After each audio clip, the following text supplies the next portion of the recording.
Ladies and gentlemen, The most transformative sport event on earth is about to begin. Those who are in the stadium are on their feet. It's just a long, niggly climb.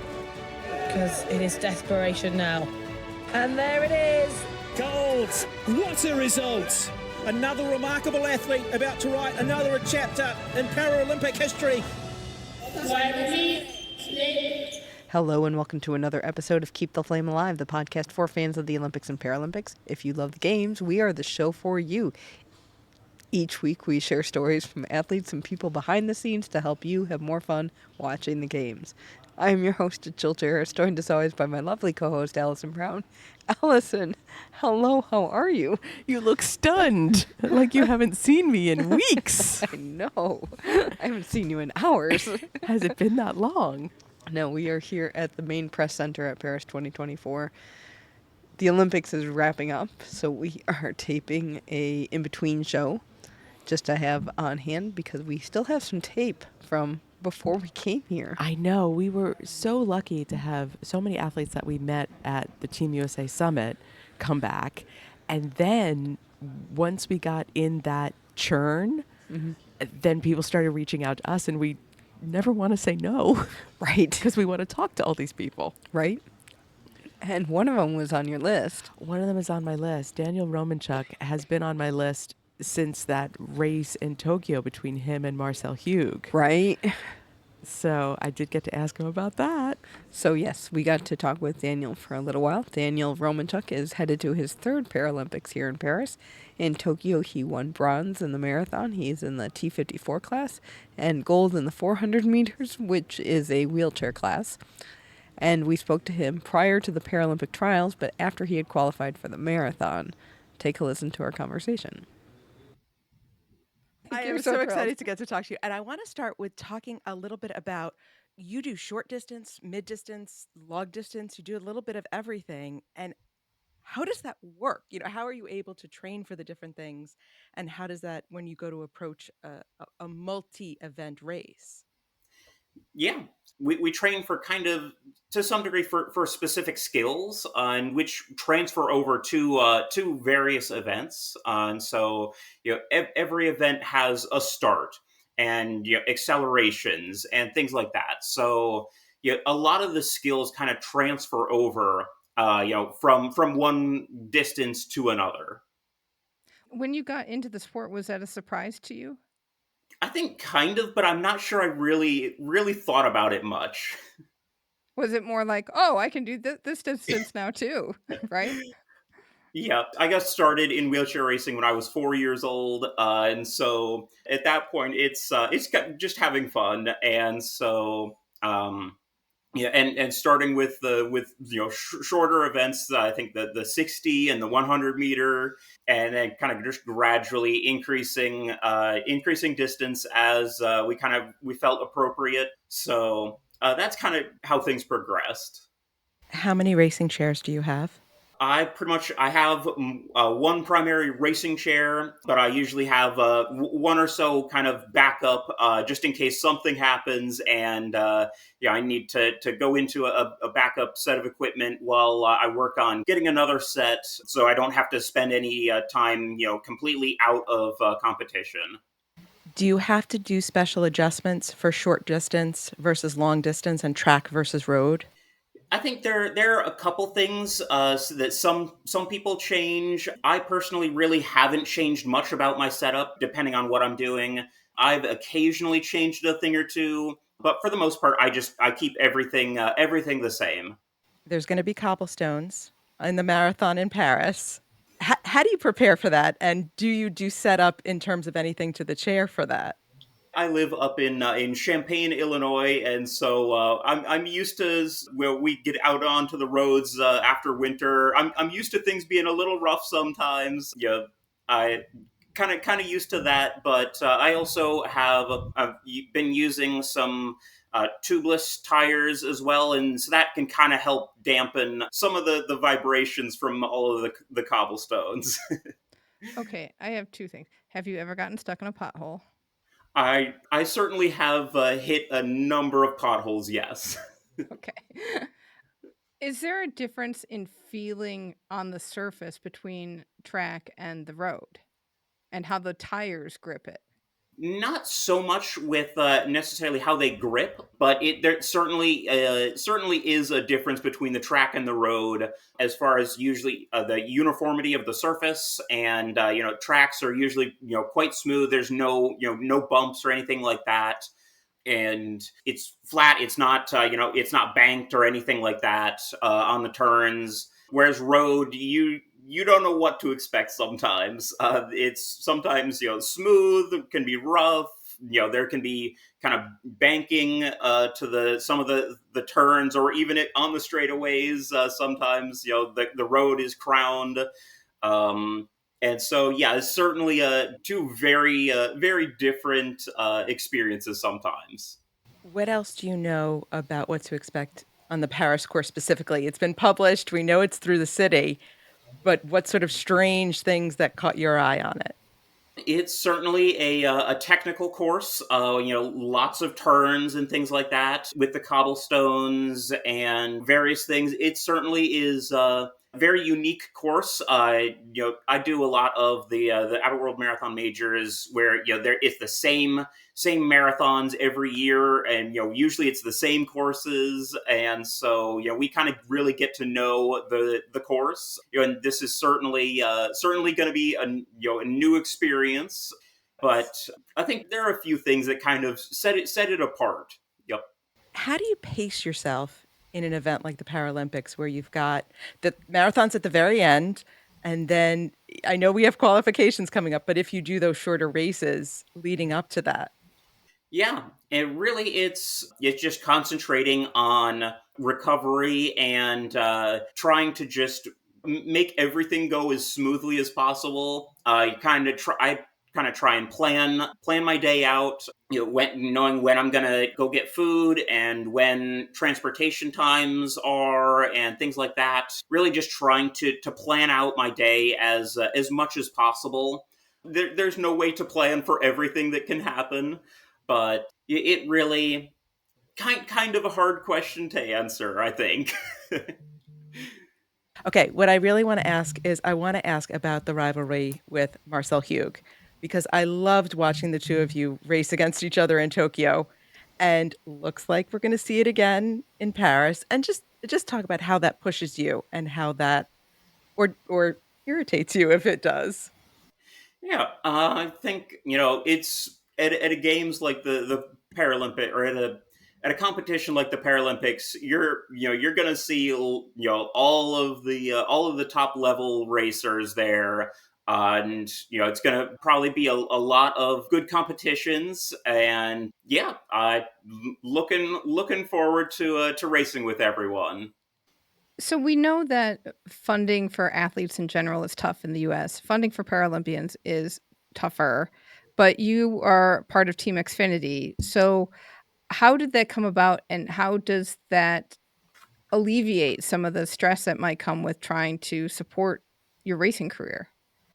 I think one of the really cool things, one of the really great things that Comcast is doing, is supporting all of the Team USA athletes with connection credits to help them stay in contact with their friends and family wherever they are, whether they're in the US, or maybe they're in the games with them in Paris. And so that's a really important thing for a lot of athletes, is just staying in contact with friends and family. I know I tried to keep a daily communication with my mom. So she was kind of my point of contact back in the US in Tokyo during Tokyo. This time, my family will be all in Paris, and so that'll be great to have them there. But yeah, it's really great to really be able to easily and quickly stay in contact with all of our loved ones. What does life training look like between now and when you arrive in Paris? Training is typically basically 1 to 2 sessions a day, 6 days a week. Each session maybe is about an hour and a half or so long. So we'll be doing track things. We'll also go out on the road. We do a little bit of weight training, but not too much. Our sport is very technique based, and so we don't want to have too much muscle that interferes with our flexibility. But as far as the kind of the general schedule, I've got trials coming up in a couple days here down in Florida. And so that's basically to get all of the track events that I'll be doing and get start rights for those. And right after trials, after I get back home, I actually will be getting married before I head off to Paris. I saw that on your Instagram and I said, "Oh, before we have to get off, I have to say congratulations." That was very Thank exciting. you. So you've decided to throw a wedding into this summer. Yep. Daniel, what is wrong with you? No, but No We're- pressure. But I do sort of mean that seriously. Like, that's a big life step, and the Paralympics is a big professional step. And putting that together, is that helpful in that it keeps each one not too focused on the other? I think so a little bit. Yes, it certainly is. Everything is quite busy right now. Between all of the planning and getting ready for trials and stuff like that. But it's certainly just a very exciting time. Well, that's A, it's awesome because it's so exciting for you to get married. B, we will see you in Paris and we will ask you how that went. More importantly, we'll ask your wife. She'll be there. I know this doesn't fit in, but I have a question of how do you do turns in the racing chair on the track versus on the road? What kind of like physical movements do you have to make with your hands and steering the wheelchair to make the turn as efficient as possible? Yeah. Basically, there's a piece of the chair called the compensator, or a lot of us call it the compensator. Some people call it the track control, which basically it's a little piece kind of along our main beam, along the main beam of the chair that will hit on the left to turn left, and then hit it on the right when we want to go straight. And so the chair has kind of a spring that will keep it going whichever direction we have at the moment. And so it's not like a typical bike where if you let go of the steering, it's going to go off some way or another. And so all we have to do is make sure we hit the compensator at the right time and go back to pushing. And does that work on the road too? Sorry, same deal for the road? Similar deal. So for certain turns, we could kind of tap the compensator, and that will kind of free our hands up, so we don't have to manually turn. We do have a manual steering as well. But yeah, for some of the lighter turns, we could sometimes use our compensator to free our hands up to push while doing that. But a lot of it's going to be a very technical course, so I'm not sure how much we'll be able to do that on the marathon course in Paris. When you say a technical course, what is that? And you're talking about it's a very technical sport. What does that actually mean physically? What you're doing versus just brute strength? Yeah, so technical course sometimes will keep a group together on a more long straightaway courses, things like that. It can be a little bit more just physical fitness, and it can break apart the group a little bit more. There's a lot of opportunity to do that. But when you have a more technical course, it kind of keeps usually it kind of keeps the group together a little bit more, just because there's not much time, I'll say, to try and accelerate and break away from a group. A lot of the time is spent turning. Well, that will mean it could mean a very exciting finish. Could be. Yep. You also said the importance of flexibility for marathon. How does that play into it? One of my kind of pre-race routines is to try and preview the course and kind of, I know typically the field that's going to be there and usually how most people like to race. And so I'll kind of try and think through what might happen at certain points during the course, and that'll certainly, I think, certainly play into things here, but not really being able to do that. But I think also one thing that I've learned over the years of racing is you can make a plan as detailed as you want, but as soon as that gun goes off, it's probably going out the window. So, a lot of it is just adapting and just saying, okay, this is the current situation. Always having the same goal of, hopefully medaling. Always having that goal and just trying to figure out how, now that we're here, how am I going to make that how am I going to try and make that happen? This will be number 3 for you. So how has wheelchair marathon changed over this spread of time for you and for the sport itself? Yeah. So at my first games in Rio, I didn't qualify for the marathon, so I only did the track events. But it's really been exciting to watch the coverage expand over the years, from going from specials and things like that to now I think 1,500 hours of coverage is just amazing, and so I think that really helps increase the visibility of the sport. And really, I know what sports has done for me, and to think what 1,500 hours of coverage could do as far as getting the word out that all the different sports exist. It's just amazing to think about. Excellent.